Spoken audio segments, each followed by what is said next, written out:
सभी बच्चों को मेरा नमस्कार। बेटा, आज फिर हम आपस में मिल रहे हैं कार्यपत्रक 69 लेकर, यानी 59। और विषय हमारा हिंदी है। पाठ है जॉर्ज पंचम की नाक। वो ये कृतिका भाग 2 से लिया गया है। तिथि हमारी है 18 दिसंबर 2020। कक्षा है हमारी 10। तो बेटा, ये जॉर्ज पंचम की जो नाक है, ये लेसन बहुत मज़ेदार है, व्यंग्यात्मक है, व्यंग किया हुआ है इस पे। तो हम देखेंगे कि किस तरह से अपनी नाक रखने के लिए क्या क्या लोग करते हैं, यानी अपनी इज्जत बचाने के लिए क्या क्या करते हैं। इस नाक की भी एक लंबी दास्तान है। इस नाक के लिए बड़े तहलके मचे थे। किसी वक्त आंदोलन हुए थे, राजनीतिक पार्टियों ने प्रस्ताव पास किए थे, चंदा जमा किया था, कुछ नेताओं ने भाषण भी दिए थे, गरम गरम बहसें भी हुई थी, अखबारों के पन्ने रंग गए थे। बहस इस बात पर थी कि जॉर्ज पंचम की नाक रहने दी जाए या हटा दी जाए। और जैसा कि हर राजनीतिक आंदोलन में होता है, कुछ पक्ष में थे और कुछ विपक्ष में, और ज़्यादातर लोग खामोश थे। खामोश रहने वालों की ताकत दोनों तरफ थी। यह आंदोलन चल रहा था। जॉर्ज पंचम की नाक के लिए हथियारबंद पहरेदार तैनात कर दिए गए थे। क्या मजाल कि कोई उनकी नाक तक पहुंच पाए। हिंदुस्तान में जगह जगह ऐसी नाक खड़ी थी जिन तक लोगों के हाथ पहुंच गए। उन्हें शानो शौकत के साथ उतारकर अजायब घरों में पहुंचा दिया गया। कहीं कहीं तो शाही लाटों की नाकों के लिए गोरिल्ला युद्ध भी हुए। उसी जमाने में यह हादसा हुआ। इंडिया गेट के सामने वाली जॉर्ज पंचम की लॉट की नाक एकाएक गायब हो गई। हथियारबंद पहरेदार अपनी जगह तैनात रहे, गश्त लगती रही और लाट की नाक भी चली गई।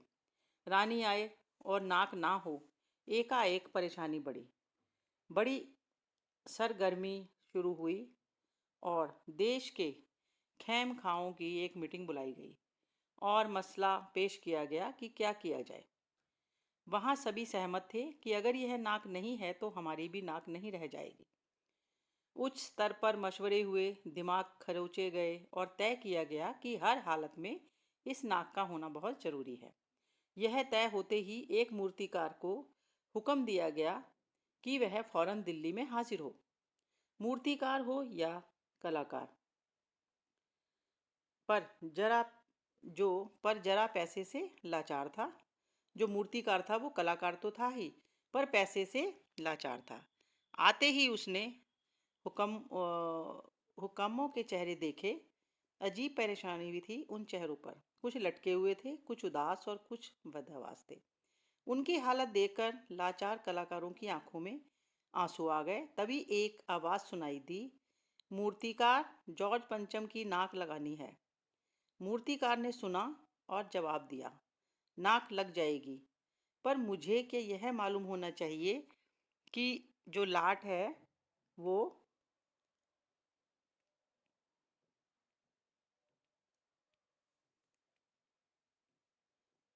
हुआ ये कि वो लाट कब और कहाँ बनी थी, इसको कहाँ से लाया गया था।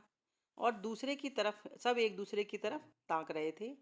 एक की नज़र ने दूसरे से कहा कि यह बताने की जिम्मेदारी तुम्हारी है। खैर, मसला अ, हल मसला हल किया गया। और इतने में क्या हुआ कि मूर्तिकार जो था उसने सुना और जवाब दिया कि नाक लग जाएगी। मुझे यह मालूम होना चाहिए कि लाट कब और कहाँ बनी थी। इस लाट के लिए पत्थर कहाँ से लाया गया था। सब एक दूसरे की तरफ ताक रहे थे, एक दूसरे की नज़रों में देख रहे थे, लेकिन सबको यही था कि बताने की जिम्मेदारी तुम्हारी है। खैर, एक क्लर्क को फ़ोन किया गया और इस बात की पूरी छानबीन करने का काम सौंपा गया। पुरातत्व विभाग की फाइलों के पेट चीरे गए, पर कुछ भी पता नहीं चला। क्लर्क ने लौटकर कमेटी के सामने कांपते हुए बयान दिया, सर, मेरी खता माफ़ हो, फाइलें सब कुछ हजम कर चुकी हैं। शब्दार्थ जो थे इसमें थे लाटों यानी खंबा या मूर्ति, खैर खवाओं मैंने भलाई वहन करने वाले, हुक्मनामे शासक वर्ग हैं, ताका मैंने देखा और मसला मैंने समस्या। तो बेटा इस जो हमारा गद्यांश है इसमें कुछ प्रश्न हैं जिनके आपने उत्तर देने हैं। तो सभी बच्चे